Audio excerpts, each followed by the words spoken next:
Hello everyone, back at it again with another video. Today we're going to do a fishing unboxing. There's a lot of unboxing videos on the internet, but some of them take place in like a garage or a basement or a studio, or maybe they're on the deck of the boat, but the boat's in like a driveway or at a boat ramp. What I want to do, and what I did last year, is tie these baits on and actually get them wet. You know, for a walking bait like the one I'm opening, how does that bait walk? How does it cast? And those kinds of things are just hard to tell if you're in a garage or a basement. Not that there's anything wrong with it, I just thought it'd be a little bit more interesting, or maybe a little different too. So the first lure we've got here is a Megabass Giant Dog X.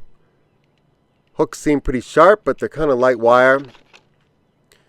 And the giant seems to be a misnomer. It's really not a very big bait at all. It's kind of slender.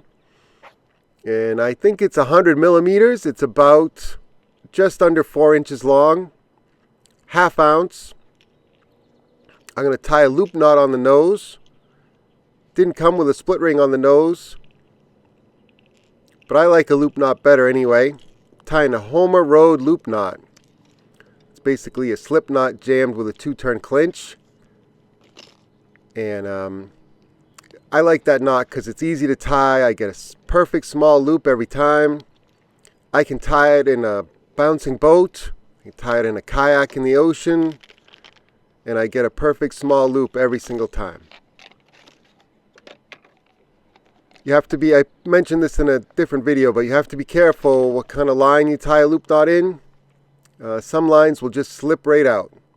This is 15-pound Berkley Big Game. I know 15-pound Maxima Ultra Green is also good. And other pound tests are also good in those two lines. But some other lines, the knot will just slip right out. Alright. I got the Giant Dog X tied on. Let's take another look at that bait. Got it in a bluegill color. Looks pretty good. Alright, here's my very first cast. Walking the dog, walk at the dog.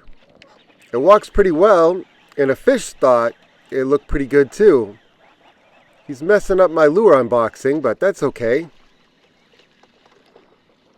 Yeah, that's probably the best sign. You know, I could say a lot of words about the Megabass Giant Dog X, but about 3 seconds after I made my first cast, I caught my first fish on that bait, and that's probably a good endorsement. So that's a bait I'm going to be throwing a lot more of. Not today, because I've got a whole box of lures to get through, but I like it. I did cast it around a little bit after I let this fish go, but it walks well, casts pretty well. It's not a big bait at all. The giant part, just don't be fooled by that. It's about the size of a Yozuri Pencil 100, but it's skinnier. It's slim. If you walk it slowly, it has a tendency to dive, which is okay. If I'm walking it fast and it dives, I don't like that at all. But if I'm walking it slowly and it dives and then pops up, I feel like that's okay. So I could add a rear dress treble to it to add some more resistance to keep it from wanting to dive, but I'm not going to do that. And the reason is because it walks pretty well on its own, and it's just when I slow down, it seems to have a tendency to want to dive. One thing I might do is replace those treble hooks because they do seem a little thin. I'm fishing it on a 610 medium heavy Zodius, and I feel like if I got a big fish on there, I could either bend or break those thin trebles. The upside of thin sharp trebles like that is that they will hook fish that just slap at the bait. So for now, I'm going to keep those trebles on there, and if I'm around big fish, maybe I'll swap them out sometime later. But yeah, that is a winner. I put a little more effort into that last cast, and you can send it if you want to. Here's what it sounds like. It's kind of a high and low pitch knock in there. Seems to be multiple rattles or BBs. But that right there is a winner. Alright, next up we've got a Pro Point Lures Machete minnow. This is the 4 1/4 inch size, I believe. And it's designed as a chatterbait trailer. That's really what it is. The nose is kind of blunt, but that's okay. It's going to be behind the chatterbait head, so it doesn't really matter. I'm going to tie on a 3/8 ounce Elite Evo chatterbait that I modified. I have a video on that. How to modify it so you don't lose the blade. And I replaced the snap with a Decoy egg snap size number 2. I'm going to tie on, I think I'm tying on a trilene knot here. And I'm using my 610 Zodius medium heavy just because I didn't bring all my rods with me. I can only have so much room. But this will work in a pinch. As my chatterbait rod, it's not my favorite chatterbait rod, but it'll work for the purposes of this video. Get all that skirt material out of the way. And I'm going to thread it on. Trying to keep it centered. Kind of line it up with the hook. See where I want that hook point to come out. I know it's not completely in view on the video, but that's okay. You get the idea. I'm going to thread that trailer onto the chatterbait. And my first impression is that it's kind of a dense material. Seems like a tougher plastic than some other plastisol baits that I've fished before.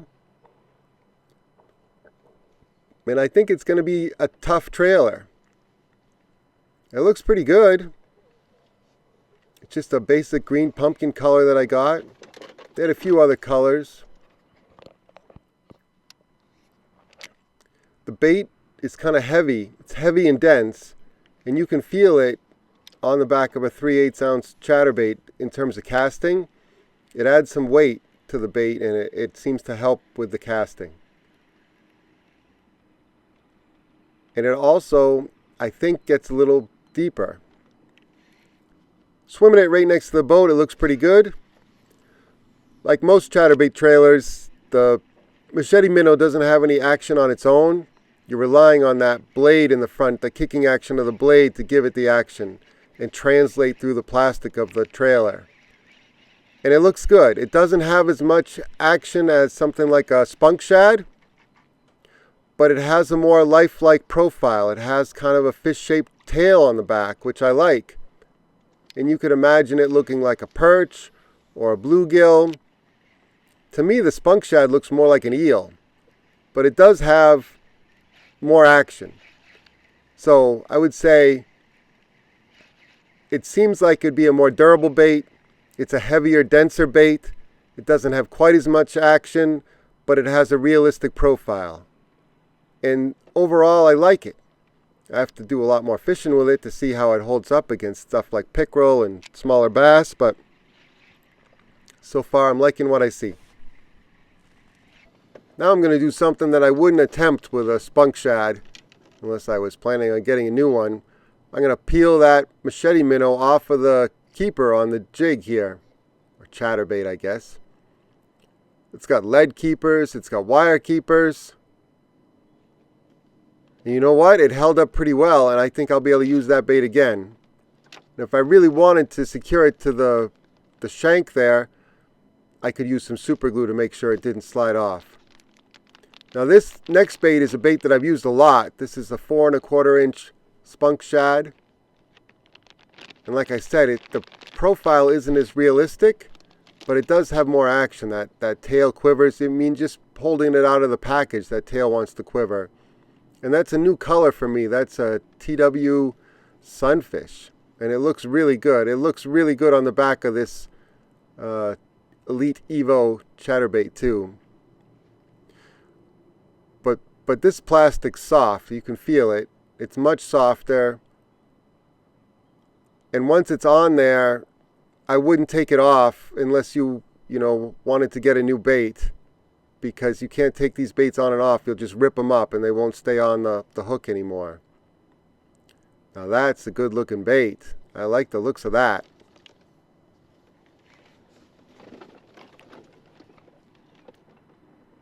Has a lot of action right next to the boat. I've fished these spunk shads for a long time. They work really well.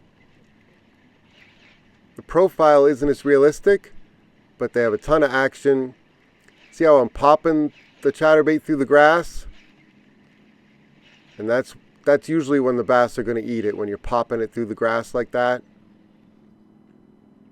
I don't fish these baits, these chatterbaits, just in open water around nothing. I'm always going to fish them around cover, pop them through weeds, pop them through grass. That's when I get most of my bites. I fish it pretty fast too, but I don't fish it like a jig. A lot of people that haven't fished chatterbaits before, they'll fish it like a jig on the bottom. That's not how I fish them. I'm sure they work at times like that, and I've done it for deeper fish, fishing them off the bottom, but most of the time I'm fishing like this. This is where a chatterbait really shines for me, popping it through the grass. Alright, what's next in my box of baits here? We've got a Bass Assassin forward-facing sonar shad. Now to me, this just looks like a regular straight-tail Bass Assassin. It doesn't seem to be any different. The only thing that made me want to buy this is the color. I like that electric shad color. That's a great all-around color because it looks a little bit like a herring. It looks like a bluegill. It could be a lot of different things. It could be a shad. And all I need now is a hook for it. Alright, I found the hook that I was looking for. This is a Gamakatsu G-Finesse hybrid worm hook. It's got a little narrower gap than some other EWG style hooks. And it's because it's a hybrid worm hook. To me, that's kind of the perfect hook for these fluke style baits. But I've used a lot of different styles of hooks for flukes, and they all have their time and a place. A Superline EWG hook's a good one. But I'm really liking that hybrid worm hook. They run a little bit large, so a 4/0 is more the equivalent of like a 5/0 for some other brands, or even Gamakatsu. The regular Superline hooks, I would use a 5/0 with this bait. And here I'm using a 4/0 because these hooks run large for whatever reason. I don't know why. There's no standard. It's just whatever the manufacturers want to call them. I'm tying a double wrapped clinch knot here, and I'm trying to get the double wrap to line up with itself. I got it all right. If you're going to tie a clinch knot, you might as well tie a double wrapped clinch, because it's just one tiny extra step of going around that hook eye twice instead of once, and it's a much better knot. The reason I'm tying it here is because it saves on leader material, and I'm burning through leader material at a rapid rate tying on all these lures. That's 15-pound Berkeley Big Game. I'm still using the same setup. It's a pretty versatile rod. You can do a lot with that rod. I like the shorter length. It helps with walking baits. Could be a little bit more precise in your casting. Distance suffers a little bit, but I can bomb that chatterbait out there pretty far. I can bomb the Megabass Giant Dog X out there pretty far. And it also works pretty well for flukes, because it's the same kind of motion where you're almost walking the dog underneath the water, and you don't want your rod tip to hit the surface of the water while you're walking it, or working it, I guess. You're not really walking it. See, I can point the rod at the surface of the water, and I'm not actually hitting the water. I'm 6'1" for reference, so this works for me. And I'm not seeing a whole lot of difference between a regular straight tail Bass Assassin and this forward facing sonar shad bait. I think It might be more of a marketing thing, but I do like the color. It also seemed like, or maybe it was my imagination, but there was only 4 baits to a pack, and I remember getting more of the straight tail bass assassins. But that's okay. These are great baits. They're a little bit bigger than a Zoom Super Fluke, so they have a little bit more drawing power. There's a little bit more profile to them. I think they have a better shimmy on the fall than a Zoom Super Fluke. So for me, it would be somewhere between like a Zoom Super Fluke and a Whiplash Shad. It's not quite as big as a Whiplash Shad, but along those ideas. It's kind of a hybrid.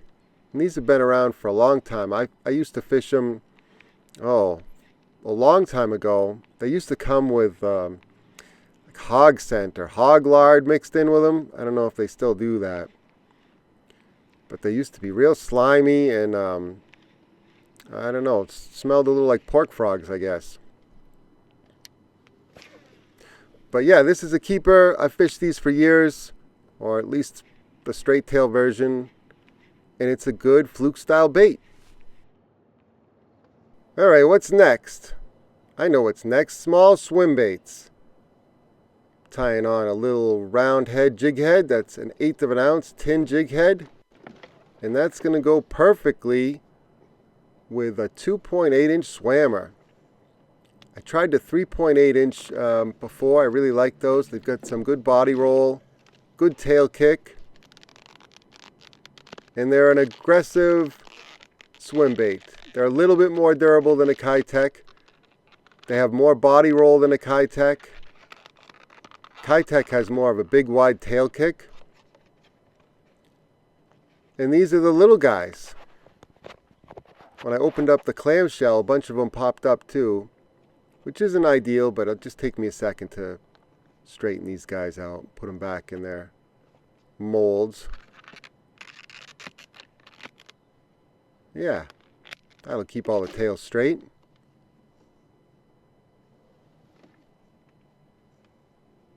Plenty of line to work with.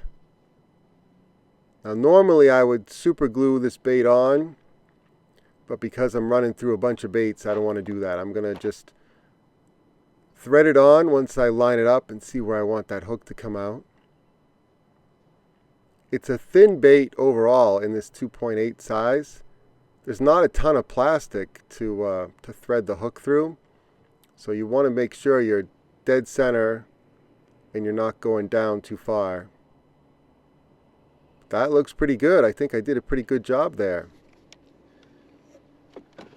And if you mess up, you just pull it out and do it again. You want that bait perfectly straight so it swims nicely. And this one, in the smaller size, I would say it doesn't have a ton of body roll. It's mostly just tail kick. It's a much more subtle bait than the larger sizes, as you would expect. And the way that I would fish this is the way I'm showing you right here, is just to cast it out and then slow roll it back to the boat. And a bait like this, in this kind of size, will catch almost anything in the lake. Just slow, steady reel. I'm not popping it, I'm not jerking it, I'm not shaking it. I've got the rod pointed at the bait in a slow, steady reel. And I got a fish. What is that? That was my very first cast with this bait. And it's not a giant fish, but it is a fish. And it just goes to show you that all the fish in the lake will eat a bait this size. That's a little crappie, a little black crappie. It wouldn't be my first choice for fishing crappie because I think eventually they'll rip that tail off compared to a Z-Man shad fries or something like that. Well, they do eventually rip the Z-Man tail off too. I don't know, I guess for multi-species angling or a tough bite, maybe clear water, pressured fish, not much wind like it is today. Just cast it out, slow reel it in. I'm not even fishing anything particular here. I'm just out in the middle of this big wide open flat casting at nothing in particular. I just want to see how the bait swims. And I caught a fish, and I caught a couple more just playing with the bait. I dropped one there. So I think if you were a little bit more targeted about this, you know, if you were actually fishing something like a point or, you know, I don't know, some other kind of structure, offshore humps or timber or wherever crap you like to hang out, rocks, I bet you could do pretty well with this bait. I dropped one there because I didn't have my drag set tight enough, but that's all right. I missed another one. These small crappie were beating the heck out of this poor little swim bait. Or maybe another case where this could be a good bait is if the bass were on small bait. Like right now, at a different lake, the herring are pretty small right now. And a bait like this will match that small bait fry pretty well. Better than a 3.8, which up until recently was the smallest size they offered in the swammer. So they added a couple more sizes, and this is the little guy, and I think it's a winner, especially if you just want to go out and catch some fish and you don't really care what size you're catching or what species. Yeah, this bait will do it. There he is. I got another fish. What's that? What's this one? A little crappie, another little crappie.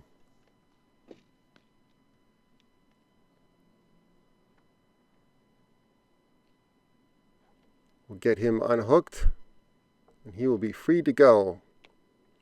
I was blowing around in the wind and I caught a bunch of crappie just drifting in the middle of nowhere. The bait started to slip off the jig head. If I was really serious about fishing that bait, I'd probably super glue it to the jig head. Alright, next up for small swim baits is the Crush City Mare. I've got it in the albino color and Tennessee shad. Really, I could grab either one, but the Tennessee shad was in my hand, and that's the one I chose. It's got a little bit of sparkle for the sun to glint off of it. It's got a little bit of like a pinkish purple hue on the bottom side of it. Kind of like that color. The albino is what I would choose on a cloudier day. But for the purposes of this video, either color will be fine. I'm just trying to thread it on as straight as I can. I put it on a 1/4 ounce jig head just because I thought the hook that was on the 1/4 ounce jig head would fit this bait a little bit better. So a 3-inch bait's a little bit bigger than a 2.8. And I thought the 1/4 ounce bait just fitted better just by eyeballing it. I know it's slightly off camera, but I'm just trying to get that bait threaded on straight. And that's what it looks like. We'll take a few casts with it just to see how it swims. Right next to the boat, it's got a little bit of body roll, but mostly tail kick. It's got a bigger paddle tail than the little mini swammer that I was just fishing. Right away I started getting bites on this bait, which is also a good sign. Now these fish are probably more of those micro crappie, and they're going to have a hard time getting their little mouths around a bait this size and the hook that big. But they're going to try, and that's a good sign because it just means that the fish are interested in this swim bait. And I keep dropping them because it's just a little bit big for them, I think. But a bass would have no trouble with this. It's just because they're little crappie I think I'm having a problem hooking them. But this could be a good bait for all kinds of situations. You know, like bass on bait, blind casting a flat, using it as a search bait. I like that it's a little bit bigger than the mini swammer, the 2.8 mini swammer, but it's not huge, so it could still match, you know, smaller bait, 2 to 3 inch bait pretty well. And the fish really did seem to like it. I mean, I started getting hits right away on this bait.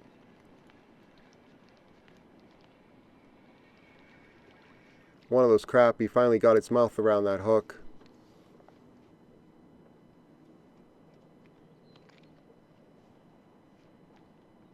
There he is. Alright, that bait's a keeper. Alright, what's up next? We've got the Z-Man Moleton.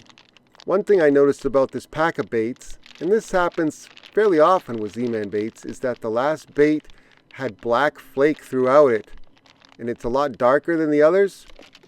Sometimes that happens with Z-Man baits. They don't seem to be too particular about quality control for the colors, and so sometimes you get a kind of a funky color in the pack. Now to me that doesn't bother me. That's I don't know, I feel like I get some unique colors that way, and maybe in certain color water I want a darker bait or a lighter bait depending on the clarity. But it's just something to, I don't know, be aware of, that not all the baits in the pack are going to be exactly alike all the time. I've seen that quite a bit with Z-Man baits. And like other Z-Man baits, they really do best when you super glue them to the jig head. They're really tough. They're great baits, but they tend to slip down a jig head unless they're secured with like a wire keeper or a lot of ridges in the lead or super glue. And I really think super glue is the best way to keep them up on a jig head. Now this one, it doesn't have a lot of body roll.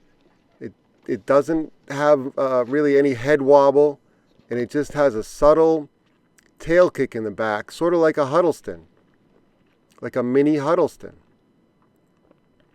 And I wasn't sure if the fish would like it. You know, honestly, I've never fished a small Z-Man bait like this. It just doesn't have a ton of action. But that's not necessarily a bad thing. And the fish seem to like it.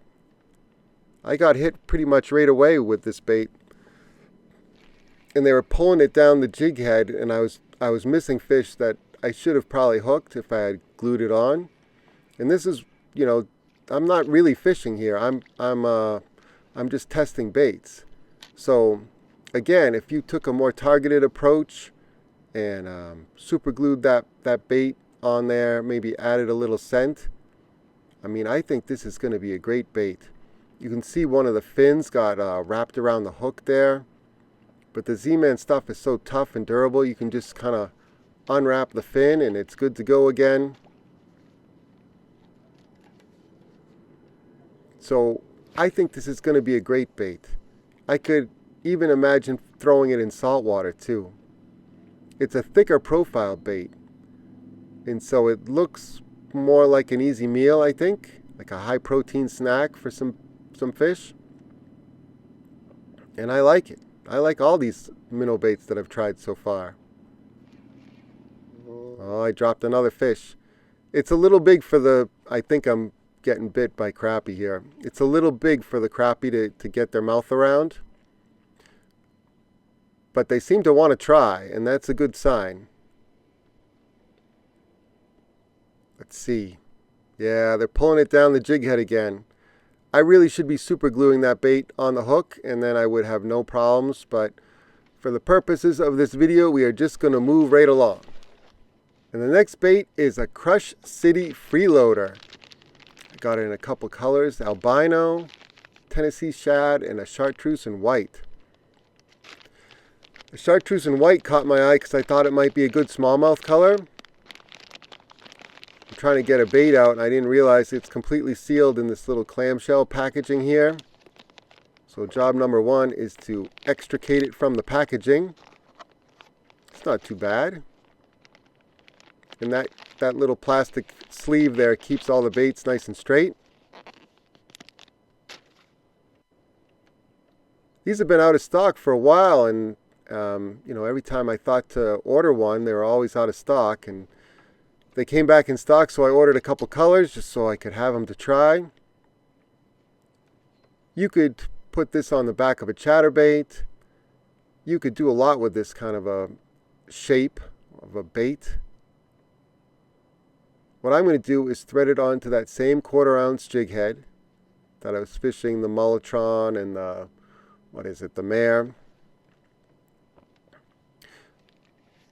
In these baits, the style of baits, they don't have any action on their own. So you would need something like a chatterbait on the front or a scrounger jig head to give it some action. But I want to try a strolling retrieve, which is shaking the rod tip as you reel it in. And I'm just playing around with it now. I'm shaking it as I'm reeling, but I also wanted to pause it and shake it while I was pausing it. And it has some body roll while you're shaking it, but I think I really would benefit from a loop knot on that jig head to give it the maximum amount of body roll, because that's what's really triggering the fish to eat it, is the body roll. You can almost get it to flip 180 degrees as you're shaking it, but I think a loop knot or maybe even a snap, although I don't really love that idea, on the jig head will enable it to roll to its fullest potential and hopefully trigger bites. And my idea is that with the chartreuse and white, maybe I get a few more smallmouth than largemouth. Some of the lakes that I fish, the smallmouth are bigger than the largemouth, but they're not as numerous. So maybe the lake is 90% largemouth, 10% smallmouth, but the smallmouth, like I said, are bigger. And if I fish a bait like this, I bet I still catch a few largemouth, but maybe I catch more smallmouth, and those smallmouth will be bigger overall. So that's the plan with this bait. Take this guy out at least.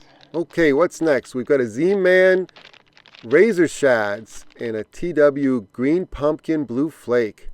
That's a sexy looking bait. I've fished these a bunch before, so I don't need to tie it on to see how it swims. It swims fine. It doesn't have as much action as spunk shad. It's more on the order of that Pro Point Lures machete minnow. And I wanted it in that color because I've got a black green pumpkin blue flake jackhammer, and I think that match on the back of the jackhammer is going to be perfect for things like stained water. Alright, next up we have a Z-Man Gobius. Now to me this looks a lot like a Megabass Dark Sleeper. I'm sure that was their inspiration for this bait. But it has a few unique features. Number one, it's made of the elastomer material that makes Z-Man baits so durable. I mean, one of the problems with the Megabass Dark Sleeper, it's a great bait, but they're not super durable. You know, you get one pickerel or one rock bass grabbing hold of the tail, and that's it for the bait. It's not just bass that I have to worry about where I'm fishing. It's everything else that would eat a Megabass Dark Sleeper. So I like the idea of an elastomer material Dark Sleeper. The other thing that they've done here is they've put on painted eyes. Megabass uses stick-on eyes, and they don't seem to use any epoxy or glue to secure them. They just stick them on in the mold, and they don't stay on the bait. So you have to either take the time to glue them on or epoxy them on or do something to keep those eyes on the bait. Otherwise, the Dark Sleeper will lose its eyes. What else? They have a different kind of a weedless hook design. It doesn't seem to me to be as effective. The hook isn't as hidden as well as in the Dark Sleeper. But the offsetting thing to that is you probably would get better hook sets. Now in the water, it does something that I didn't think it would do, and that is spiral and swim on the way down. I've got it in a 3/4 ounce size, and I did that because the elastomer material tends to be buoyant, and I wanted to go up a little in weight to counteract that buoyancy. And you know what? I'm thinking I probably could have gotten away with a 1/2 ounce. I like that. But the 3/4 ounce, I think, is still going to work. And I like the way it swims down to bottom. The place I'm fishing right now has a lot of weeds offshore, and that really isn't the place for this bait. It will come through some sparse cover, all right, but it does best in rock and sand, big sand flats, like on the Great Lakes, glacial kettle hole ponds where you have kind of a sandy band around the whole pond and then it drops off into deeper water. But not a lot of vegetation, mostly just sand with a deeper hole in the middle of the pond. Something like that, I think this bait will really shine. It's got a little bit of a tail kick, not too much. That doesn't bother me. I like the spiral on the way down. I like that it has a little bit of a tail kick. I'm popping it through some offshore weeds right now. That's not really what I think it shines with. But you can do it. It doesn't do it very well, but you can do it. So overall, I like the looks of the Z-Man Gobius. It's got a natural color. It only comes in a few color patterns. You can see that hook kind of slid out of the protective dorsal hook protector there. So that means it's going to probably snag more weeds than a Megabass Dark Sleeper. But again, I think it shines more in lakes with sparse cover or rock. And I'm interested in comparing the Megabass Dark Sleeper head to head with the Gobius. Maybe if I get on a good smallmouth bite later on this summer, I can test them one-on-one. Next up, we've got a Beast Coast football jig. I got this in 5/8 of an ounce. It's pretty heavy.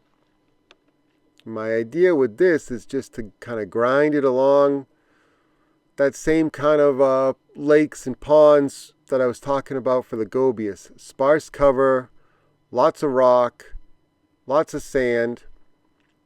It comes with this oversized hook protector, this tubing on it. It took me a while to get that tubing off.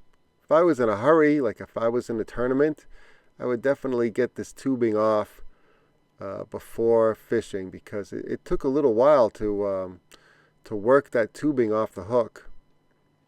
I guess they don't want people hooking themselves or the hook coming through the packaging. I didn't have much in the way for a trailer, so I thought I'd use this new TRD Fatty Z. I like the Fatty Z, and I like this TRD concept. It's basically like a Ned bait, but I think you could use it as a jig trailer too. Why not? There's no rules here. I've seen people use a finesse TRD as a jig trailer for a little micro jig. I think this is going to work just fine. But it is a little tricky to get that trailer on properly because the weed guard is fighting me every step of the way. My first attempt didn't go very well, but that's okay. The Z-Man stuff, you could just pull it off and try it again. See how it's kind of crooked? Even testing a bait, I don't want it like that. I did end up eventually getting it on pretty straight. Alright, let's see what it looks like in the water. I did manage to get it on pretty straight.